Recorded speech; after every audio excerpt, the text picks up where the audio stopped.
The reality of masculinity is controlling your emotions. This is the reality of being a man. They try and say that men should give in and it's okay to cry. I'm not saying you can never cry if something bad doesn't happen to you. I'm saying that the tenets of masculinity since the dawn of time have been, I was afraid, but I did it anyway. Yeah. This is the tenets of masculinity. Courage. Yeah. That's what courage is. Yep. I was afraid to storm the beaches of Normandy, but I did it anyway. I was afraid to stay on the Titanic, but I did it anyway. This is the whole tenets of masculinity. I think that's the number one thing that's missing in the world today is discipline. And a lot of these guys, they come to me for advice, and they absolutely lack discipline as individuals. And I think that's because they weren't disciplined as a child. That's my view. I've always been disciplined myself because I've always lived a disciplined life. I lived in a disciplined household. Like there was no such thing as I don't want to. So even now, if I wake up and I don't want to do something, I don't need someone to tell me to do it because I'll do it anyway. If you're disciplined and you have willpower, that can be applied to absolutely anything, right? If you have unlimited willpower and you can always open up a can and smear it on to whatever you're doing, you're going to do well. So I had willpower when I was playing chess. I had willpower when I was kickboxing to make sure I trained as hard as humanly possible to become a 4-time world champion. I had willpower when I had a house full of 75 women, when I refused to sleep with them and kept my mind focused on the money. So it's all about that, you know, it's all about self-control and self-discipline and making sure that you are the center of your own universe. And a lot of people agree with this and a lot of people say this and they go, yeah. But it's very rare to meet someone who's serious about it, in my experience. If you're truly serious about brute willpower, you could achieve anything. You could do absolutely anything. That's what it's all about. So I've just had the same universal stubbornness and refusal to fail. And anything I've ever applied it at, I've done very well with for that reason. People often say to me, oh, but Tate, you're lucky. You're a kickboxer and you were talented. Yeah, I was talented, but I didn't find out I was talented until I was disciplined. If I wasn't disciplined enough to train, I would have never seen my talent. Because the guy with less talent than me, who trained harder than me, would have been kicking my ass. So you don't get to discover anything about yourself. You don't get to discover any of your genetic advantages, any of your talents. You don't get to discover anything about who you are as an individual, your spirit, your soul, what you're made of. Without discipline, you can't even discover anything. So discipline is a key to discovery. Discipline teaches you all about yourself. It teaches you what you really have. You know, there's a whole bunch of people out there that might be the best pianist in the world, but they've never had the discipline to learn piano. So nobody knows. And that's how life works. So discipline is extremely important if you ever want to become anybody or be anything. Anyone who's listening to this, I say this to people all the time, slavery hasn't gone anywhere. The idea of slavery is that you work for free. Oh, you work for free and you get a house and some food. Well, let me tell you something. Most of you out there are working a job and you can afford a house and some food, and that's about it. Slavery's gone nowhere. Slavery is still here. So how do you keep people slaves? Well, you keep them distracted. You keep them distracted from themselves and how they feel and the reality of life long enough so that they just continue to work until they die. That's what all of this mainstream mindset is. That's what it all is. And they constantly will do anything it takes to stop you from waking up and focusing on yourself. They'll talk about race, they'll talk about politics, they'll talk about anything it is to distract you, and they'll say, go to this concert, and then if you feel depressed with your slave life, instead of telling you to change it, they'll say, no, that's fine, come take these depression pills, continue to be a slave. It's just a slave mindset. So there's certain people out there, everyone's seen The Matrix, right? If you're one of them people who's trying to wake up and there's something itching in your brain and you just don't understand what's wrong and you're just don't feel quite right in life, it's because you're a slave inside of the slavery. You're a bee in the beehive and you're trying to escape it. And the only way out is going to be through disciplined actions one way or another.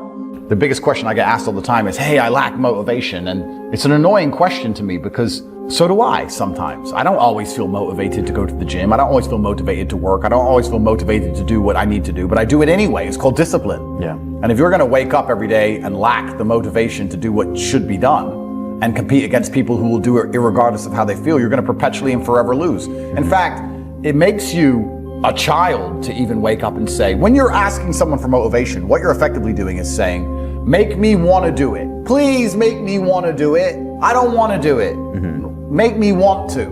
No, you have to do it. Discipline is a skill you can pull out of your pocket and apply to anything. You can force yourself to do something you don't want to do because you're disciplined, not because you're motivated, like we said earlier on, not because you feel like doing it, but because you're supposed to do it. Thirdly, this is something that not many other people say, so I'm going to say it. There is a unspoken rule amongst men. But if you're truly competitive like you should be as a man, it always crosses your mind. And one of the important things about physical fitness that most people never talk about, never say, is men treat you different when they know that you'd be hard to hurt. life treats you different, which means society as a whole treats you differently. I would argue that if you wanted to run any kind of company, or even do sales or do anything else. Let's say if I wanted to sell windows and I came in fantastic physical condition, the person who's buying from me, one, knows I'm disciplined, and two, knows I'm diligent. That's going to be some massive advantages from my sales perspective. But also, I would argue that men are happy to look up to somebody who is physically strong in a different regard. I think it would be difficult for you to be a true leader unless you showed some degree of physical prowess. I think that's just the way the world has always worked. At a deep level, when a man looks at a guy who's 6'8" and jacked and he says, we're gonna go into battle, you're more motivated to go into battle beside him because he's 6'8" and jacked. You feel like you're gonna win. You like the idea of being led by a warrior. So there's that huge element to it as well. And the final part of it all is that it's so much easier to keep something than it is to gain something. And once you're in good physical shape, it's actually so easy to maintain as opposed to ever get there. It's so hard to get there that if you ever get there, you may as well just keep it. It's because it's so easy to keep as opposed to lose.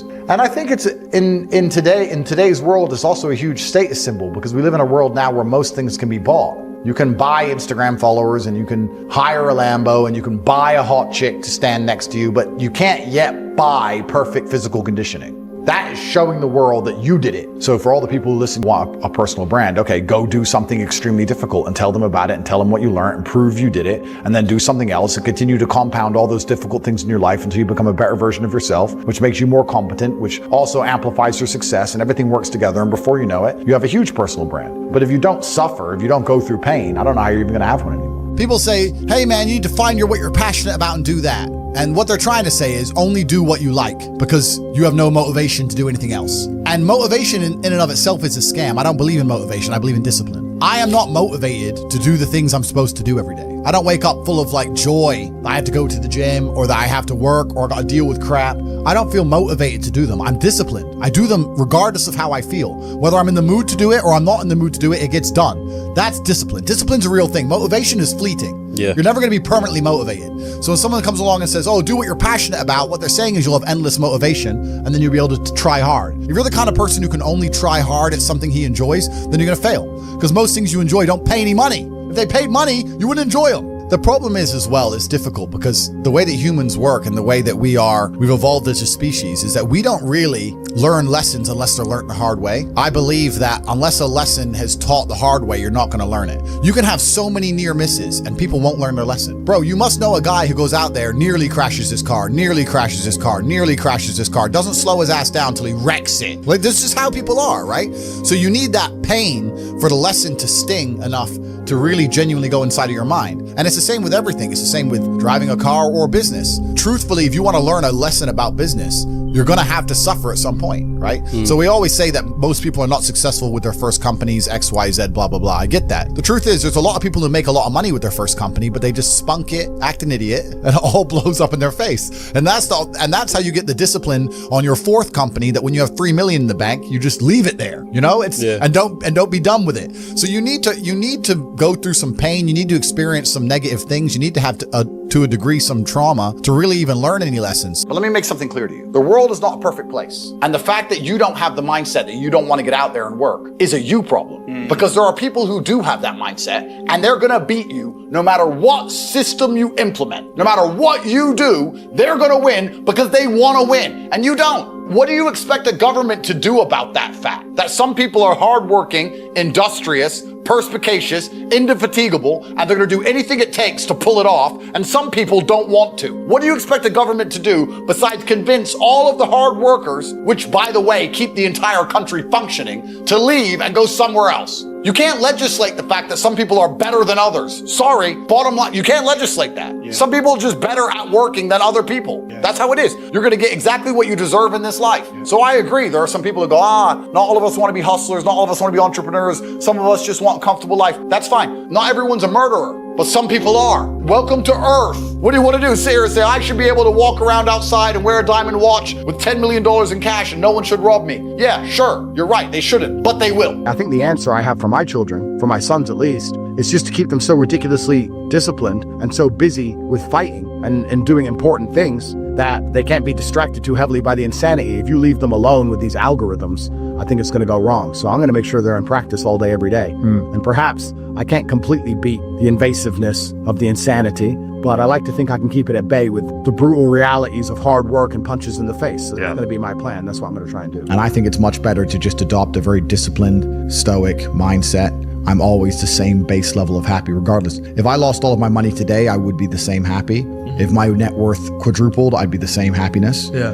As long as I am alive and the people I care about and love are alive, and as long as God gives me the honor of doing my duties and providing for the people I care about, as long as I get to wake up and know that there's a whole bunch of people in the world who need me and I get to work hard to please them and do good for society and good for the world, then I'm a vessel of God and I'm happy enough to survive. That's all I look at it as. I don't ever consider how do I feel. That doesn't cross my mind. I have things to do. Wanting is not dedication.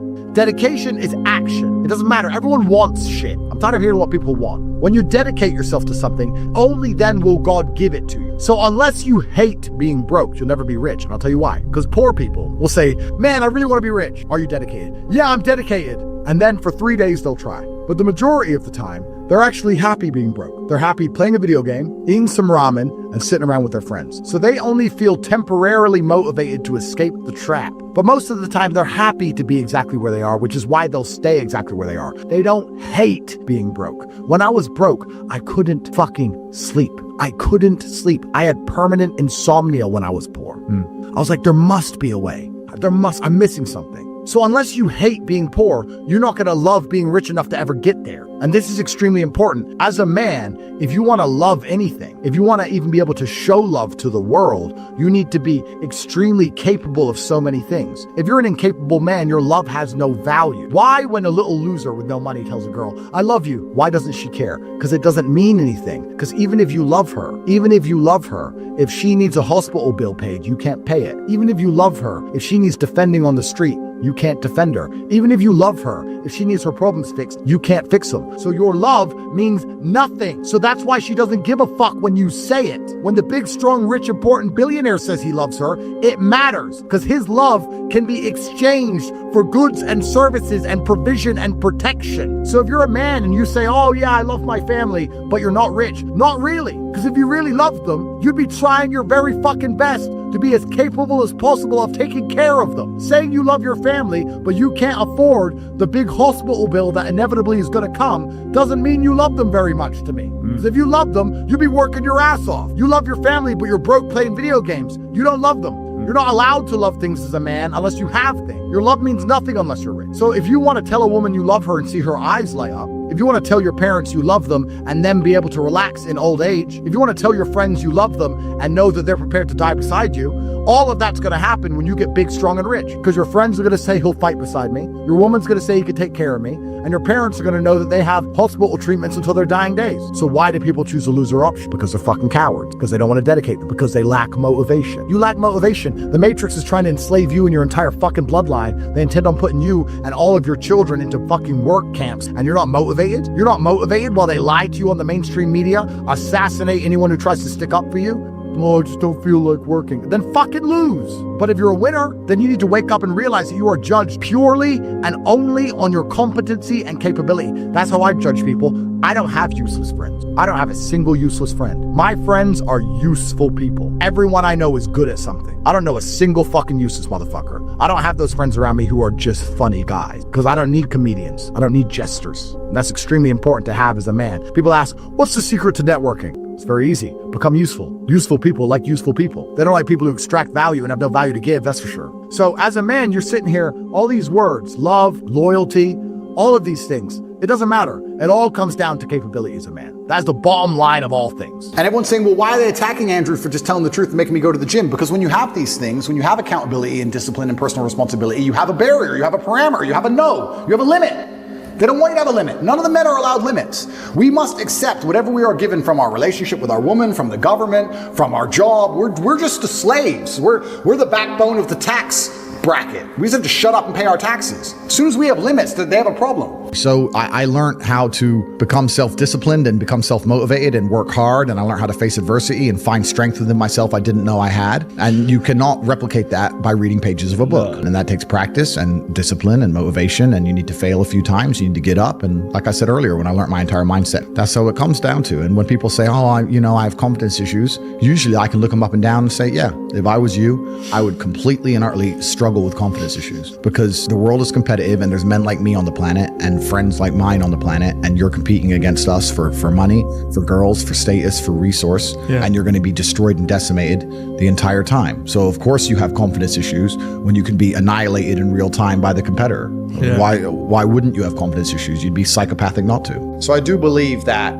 if you understood the power of your thoughts, you'd never think negatively ever again. I also think that once you understand all of the bad things and good things that come into your life are a perfect plan from God himself, you're going to be a lot less affected by the bad things. If something bad happens to you, it's part of God's plan. He knows what he's doing. In the end, you're going to be happy it happened. I often ask people, is there anything bad that's happened to you in the past at the time you were distraught about that you now wish didn't even happen? And truthfully, you're like, no, I'm kind of glad it all happened because of.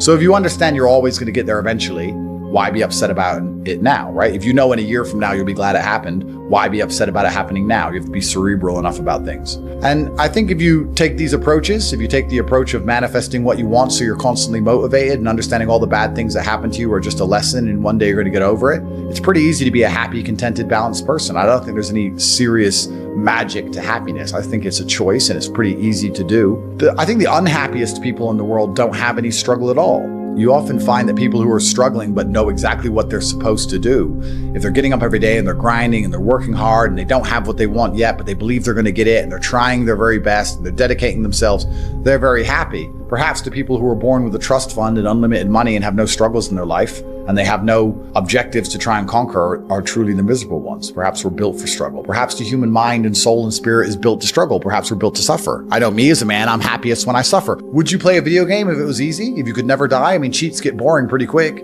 You play it because it's hard. That's the whole point of it. You're supposed to struggle with it. You're supposed to suffer with it. So I think a lot of people confuse these things and they sit and say, this is merely making me unhappy. Or people ask me about my current legal troubles. Is it making you unhappy? It must be really stressful. I said, yeah, perhaps. But if I didn't have it, perhaps I'd be worse. You know, if I woke up and everything was just perfect, that'd be great for a few weeks. But if you just wake up and nothing ever goes wrong, I think that'd be quite depressing in its own way. That's the beauty of life, is the up and the down, because there's no light without dark. So if you understand these things, it's pretty easy to be happy. And I think the stronger your body is, the stronger your mind's going to be. So whether it's business, whether it's women, whether it's anything else, I think if you have a strong body, you're going to have a stronger mind. I don't see how.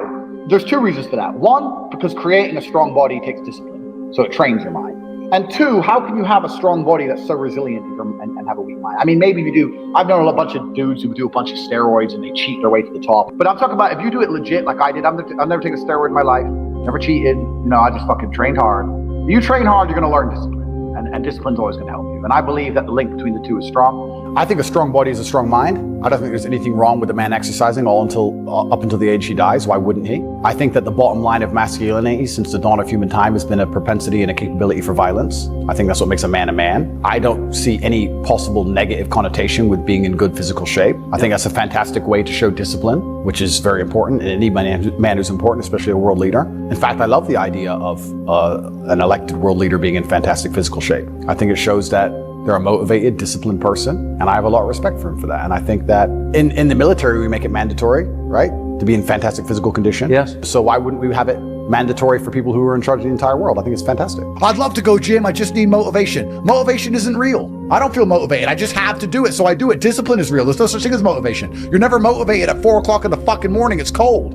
You're either a pussy or you're not. I don't think motivation is a real thing. I don't believe in motivation as a concept. I think discipline is real, and I also think discontentment is real. And I don't think it's possible for anybody to stay in a scenario where they're truly uncomfortable. If you fall asleep on your arm and your arm really starts to hurt, even in the deepest sleep, you're going to wake up and move your arm. If you sit there and your life has been in a rut for 7 years, you are semi-comfortable in that rut. Sure, there's days you're pissed off. Sure, you're semi-annoyed by it. But there's also days where you just play video games, eat pizza, and you're kind of cool with it and it's no big deal. If you were truly unhappy and uncomfortable and discontent with your scenario, you wouldn't be in it. So I don't believe there's anybody who's truly, when I was broke, I couldn't sleep. Please understand me. When I was broke, I couldn't sleep. I'd be trying to go to bed thinking, how the fuck these people have Ferraris? I want a fucking Ferrari. I couldn't sleep. As a man, you have to control your emotion. There's no excuse to not be an adult and make sensible decisions based on discipline alone. I'm too depressed to train. No, you lack discipline. Because I've felt miserable. Every single person has. I didn't miss a gym session, ever. So I don't believe in that crap. I don't believe in it. And it's crazy to me that we built the whole world with discipline in children. We built the whole world with it. The pyramids were built, the Napoleonic Wars, Mozart, the cathedrals, every single thing you see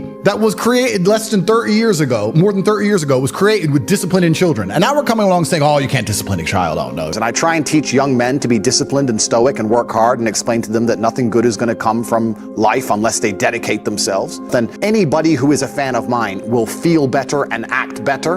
And I think that is a very visceral and a very real interaction with me as a brand. They don't watch me for entertainment purposes. They watch me because their life improves outside of the internet in the real world. And that's why they're so dedicated to me and my message. It's all about discipline. The whole idea of happiness, I think, has been misconstrued to the populace, especially to men. And this is why so many people label themselves as unhappy, because they're trying to find that giddish, childish happiness they had when they were a child for basically no reason. And I don't think it works that way. I think as a man, the only way you're going to be happy is if you do shit you don't want to do. Yeah. You have to make yourself happy by looking at a mountain and going, fuck's sake. And then getting to the top and going, thank God that's done. Yeah. There's no other way to do it. You're not just going to be happy by default. You have to go through pain. And if you're not prepared to go through pain, you're not going to be happy. Yeah. And it's also the way you label yourself. Like, I truly am, like I said, I don't believe in things that take power away from me. And people wake up and go, oh, I'm not happy today or otherwise. I believe happy can be quite binary. Instead of looking at it as a scale, I think unless you're distraught, unless you're genuinely about to cry your eyes out because of the loss of a family member or something, unless you're distraught, which hopefully doesn't happen very often, then you're happy. You may be slightly less happy than the other day, but you're still happy overall. Like, as long as nothing bad has happened, you have to wake up and go, okay, I'm alive. My people around me It's a alive. mindset. It's a happy day. It's a mindset. When people say, I'm feeling really down and it's really difficult right now and I don't see it ever getting better, it's going to get better. And you need to remember those times because you're actually, as crazy as it sounds, going to think back on them fondly at some point. The beauty of life is often found not just in all of the positives, but you really need the negatives of life to appreciate anything. There really, truthfully, is no light without dark. And whenever you're in a dark place, you need to see it as a springboard for the light which is coming. If everything went well in your life all of the time, if every single time you went anywhere, nothing bad ever happened, if every single girl you tried to talk to wanted you, if it was always a green light, if everything went perfectly all of the time, do you know what? You'd be miserable. You'd be miserable if everything was perfectly easy all of the time. Us humans, for some reason, we need struggle and we need the dark to appreciate the light. So next time you're in a bad position or you're feeling a certain way, just understand that feelings pass and time moves on. And in the end, you're going to look back on it all, as crazy as it is, as a happy memory. My advice is that one day you're going to look back on all the things you're currently going through and you're going to be glad they happened. If you have the right mental model, if you change how you think, one day you will look back and be glad they happened. And the most fantastic thing about changing the way you think is, regardless of what people say to you or despite the fact they tell you it's not true, I promise you, one of the only things on the planet you can control is what you think. Can't control the weather, can't control other people, can't control if your heart stops. You can't even keep it beating. But you can control what you think. I'm not saying it's easy, but it can be done. And if you change the way you view things, you change the perspective, you'll be happy that it's happened to you. Sometimes you can have an event or it's like a prism. You can have something and it's all about the perspective you view it from. And I think if you are malleable enough in your mind and disciplined enough to instill the correct software at the correct time to make sure that you're as competitive as possible, you can take any situation or scenario that you're going through and find the positive in it and use it to make you a better person.